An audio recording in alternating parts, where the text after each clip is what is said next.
ఏంటి ఏం జరిగింది అసలు? ఇప్పుడు మన కళ్ళ ముందు జరిగింది నిజమా అదంతా కల? మాయ, అంతా మాయలా ఉంది. ఆ పల్లవి జాబ్ చేయడం ఏంటి, ఆ విషయంలో మనకి దొరికిపోవడం ఏంటి, అది తెలుసు కూడా.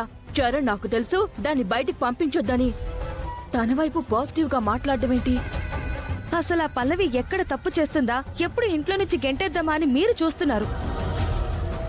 మీకే చరణ్ సపోర్ట్ చేసేవాడు కదా, తను కూడా గెంటేయాలి కదా. కానీ ఎందుకు సడన్ గా ఇలా రివర్స్ అయిపోయారో నాకేమీ అర్థం కావట్లేదు ఆంటీ. చరణ్ సపోర్ట్ పల్లవికి దక్కిందంటే ఇక మనం దాన్ని ఇంచు కూడా కదపలేం ఆంటీ.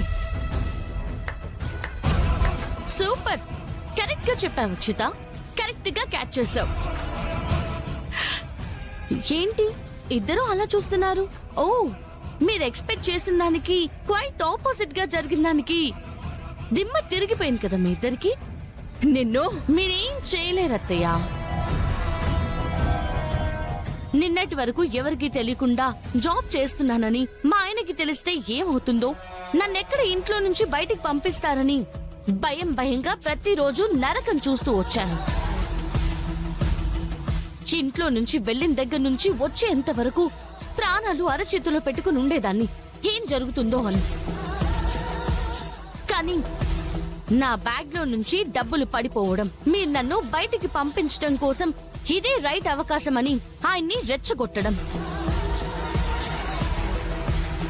దానికి తగ్గట్టుగానే రోడ్డు మీద కాపాడిన అమ్మాయి ఇంటికి రావడం, ఇంకా మీరు ఆయన్ని రెచ్చగొట్టడం. మీరు నమ్మరు కానీ ఇంకా నా చాప్టర్ క్లోజ్ అని అనుకున్నాను తెలుసా. మేము అదే అనుకున్నాం.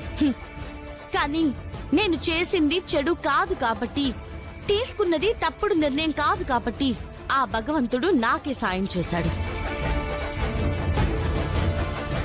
నా భర్తని అర్థం చేసుకునేలా అతని మనసు మార్చాడు. అందుకే పెద్దవాళ్ళు చెప్తూ ఉంటారత్తయ్య, ఎవరైనా సరే పాజిటివ్ యాటిట్యూడ్ తో ఉండాలి అని. కానీ మీరిద్దరూ ఎప్పుడు నా విషయంలో నెగిటివే. పోనీ అంత నెగిటివ్ పెట్టుకుని ఏం సాధించారంటే, ఇప్పటి వరకు సాధించింది ఏంటయ్యా అని చరిత్ర తిరిగేసి చూశారంటే ఏమీ లేదు.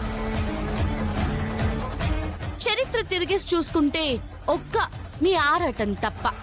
కానీ ఇంతటితో అయిపోయిందనుకోకే. అరే అయిపోక ఇంకేం మిగిలిందని. ఇప్పుడు కాకపోతే మాకు ఇంకొక అవకాశం దొరుకుతుంది. అదే మీకు అర్థం కావట్లేదు కానీ ఈ డైలాగులు ఎప్పటి నుంచో చెప్తున్నాడు. ఇప్పటి వరకు ఏమైనా జరిగిందా? మీరు అనుకున్నట్టు ఏమైనా అయిందా? అవ్వదు.